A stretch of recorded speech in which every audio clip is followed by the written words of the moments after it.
நமது வெற்றியாளர்களுக்கு வணக்கம்.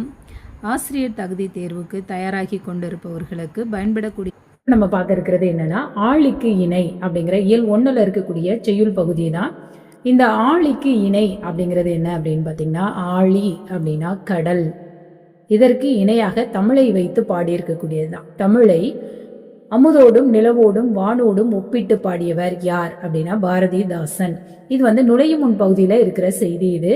அதனால அப்போ பாரதிதாசன் தமிழை எதனோடலாம் ஒப்பிடுறாரு அப்படின்னு கொடுத்துடலாம். இங்க 3 ஆப்ஷன் கொடுத்துருக்காங்க. அமுது, நிலவு, வான் அப்படின்னு 3வது கொடுத்துருக்காங்க. இது கூட இன்னொன்றை கொடுத்து இதுல பொருந்தாதது அப்படின்னு சொல்லி என்ன செய்யலாம், கொடுக்கலாம். அப்படி கொடுக்கும் பொழுது நம்மளால என்ன செய்ய முடியணும், எழுத தெரிய வேண்டும். அதனால இந்த வேறுபாடுகளை தெரிந்து படித்துக் கொள்வது. அப்போ பாரதிதாசன் தமிழை அமுது, நிலவு, வான் இந்த 3ஓடு ஒப்பிட்டு பாடுகிறார்.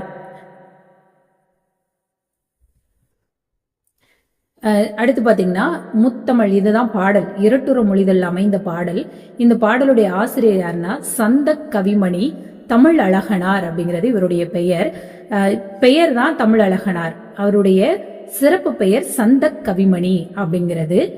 இதுல முத்தமிழ் துய்ப்பதால் முச்சங்கம் கண்டதால் மெத்த வணிகளமும் மேவலால் நித்தம் அணைகிடந்தே சங்கத்தவர் காக்க ஆழிக்கு இணை கிடந்ததே தமிழ் ஈண்டு. முத்தமிழ் துய்ப்பதால், முத்தமிழ் 3 தமிழ் நமக்கு தெரியும். இயல் தமிழ், இசைத்தமிழ், நாடகத்தமிழ்னு 3 தமிழ்கள். இந்த 3 தமிழ் இருப்பதாலும் முச்சங்கம் கண்டதால், முச்சங்கம் அப்படின்னா முதற்சங்கம், இடைச்சங்கம், கடைச்சங்கம், இந்த 3 சங்கங்கள் பார்த்ததால் மெத்த வணிகளமும் மேவலால், மெத்த அணிகளம் இங்க முத்தமிழ் அப்படிங்கிறது சங்கத்துல இருந்தது, சங்கம் இது எல்லாத்தையும் இது பண்ணி இங்க கடல் கூட ஒப்பிடுறது எப்படின்னா, இதெல்லாம் முதல்ல தமிழுக்கான பொருள் பார்த்துருவோம், அதுக்கப்புறமா கடலோட என்ன வார்த்தைகள் வருது அப்படிங்கிறத பார்க்கலாம்.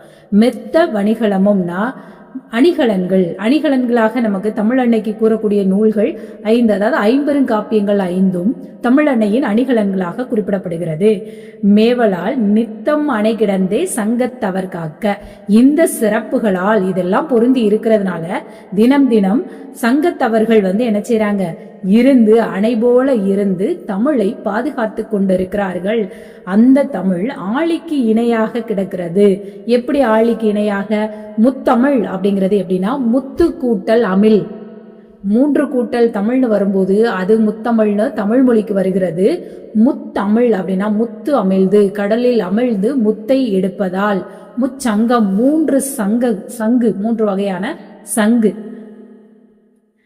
3 சங்கு என்னெல்லாம் பார்த்தீங்கன்னா வெண் சங்கு, சலஞ்சலம், பாஞ்சசன்யம் அப்படின்னு சொல்லக்கூடிய 3 சங்கு இங்க கொடுத்திருக்கிறேன் நான்.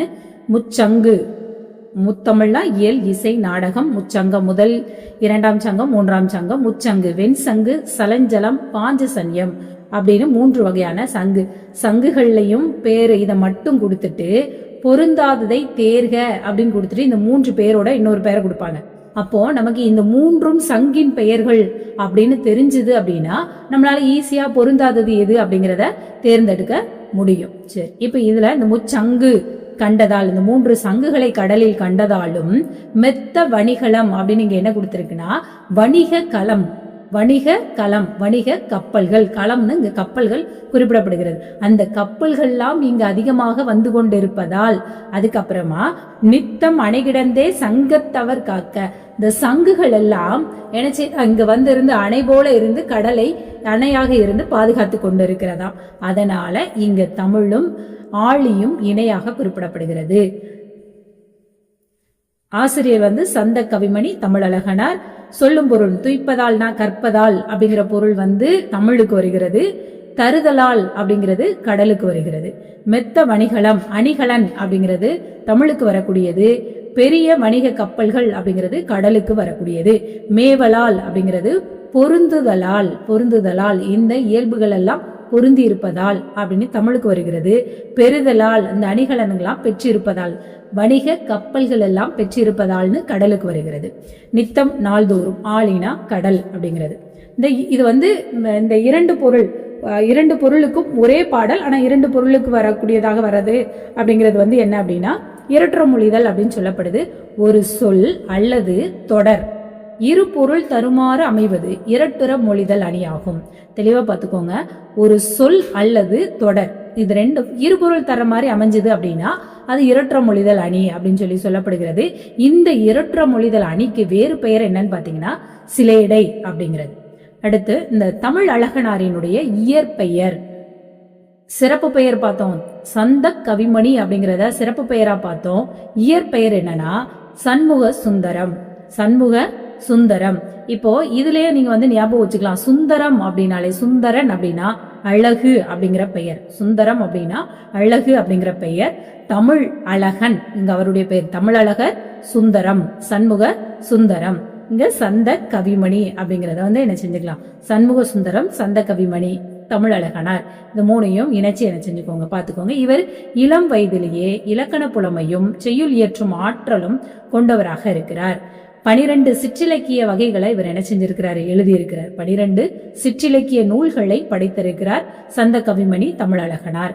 இவருடைய பாடல் தனிப்பாடல் திரட்டு. அதுல 5ஆம் பகுதியாக கழக பதிப்பு வெளியிட்ட நூல்ல இருந்து இந்த பாடல் இப்ப நமக்கு கொடுத்திருக்க இந்த ஆழிக்கு இணை அப்படிங்கிற பாடல் கொடுக்கப்பட்டு இருக்கிறது. தனிப்பாடல் திரட்டு அப்படின்னா என்ன அப்படின்னு பார்த்தோம்னா புலவர் பலரின் பாடல் தொகுப்பு தான் என்னது தனிப்பாடல் திரட்டு. இப்ப இதுக்கு கீழே ஒரு பாடல் நமக்கு புதிதா காலமேக புலவர் கொடுத்த ஒரு பாடல் இங்க கொடுத்திருக்காங்க. கட்டி அடிக்கையால் கால்மாறி பாய்கையால் வெட்டி மறிகின்ற மேன்மையால் முட்ட போய் மாற திரும்புகையால் வன்கீரை பாத்தியுடன் ஏற பரியாகுமே அப்படிங்கிற பாடல். இந்த பாடல் வரிகளை கொடுத்து யார் பாடியதுன்னு கேட்கலாம். இது இதுவும் இரற்ற மொழிதல் அமைந்ததா சிலேடை அமைப்பு காலமேக புலவர் உருவாக்கியது. இப்ப இதுல புத்தகத்தினுடைய பின்பகுதியில் வந்திருக்கக்கூடிய வினாக்கள் பார்க்கலாம். தமிழ் தாய் 50 காப்பியங்களை டேஸாக அணிந்துள்ளாள் அப்படின்னா அணிகலன்களாக அணிந்துள்ளாள். அடுத்து பெரிய கப்பல்கள் மீது டேஸ் மீது செல்லும் அப்படின்னா ஆழி. இந்த பொருள் நம்ம இந்த வார்த்தை தெரியணுங்கிறதுக்காண்டி அதை கொடுத்திருக்காங்க. ஆழி. முத்தமிழ் என்ற சொல்லை பிரிக்க கிடைப்பது 3 கூட்டல் தமிழ். இப்போ இங்க முத்து கூட்டல் தமிழ்னு கொடுத்திருக்கிறது தப்பு. இப்ப இத அந்த கடலுக்கு இணையா நம்ம சொல்லணும்னா முத்து கூட்டல் அமிழ்னு பிரிச்சா நம்ம அதுல ஒரு ஐயப்பாடு வரலாம். நான் அப்படி நமக்கு இங்க கொடுக்கல, முத்து கூட்டல் தமிழ்னு கொடுத்திருக்கிறாங்க. அப்படிங்கும்போது 3 கூட்டல் தமிழ் தாங்க சரியானது. அடுத்து தன் தன் அலையால் சங்கினை தடுத்து நிறுத்தி காக்கிறது.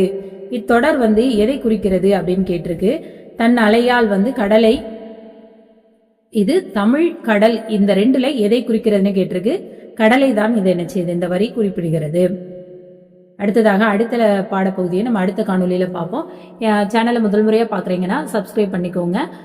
உங்களுடைய நண்பர்களுக்கும் இதை என்ன செய்யுங்க, பகிருங்க. நம்முடைய சேனல்ல 10ஆம் வகுப்பு பாடப்பகுதி முழுவதுமே என்ன செய்யுது காணொலிகளாக இருக்கிறது. அதையும் பார்த்து பயன்படுத்திக் கொள்ளுங்கள். தேர்வுக்கு நிச்சயமாக அது பயனுள்ளதாக இருக்கும். நன்றி.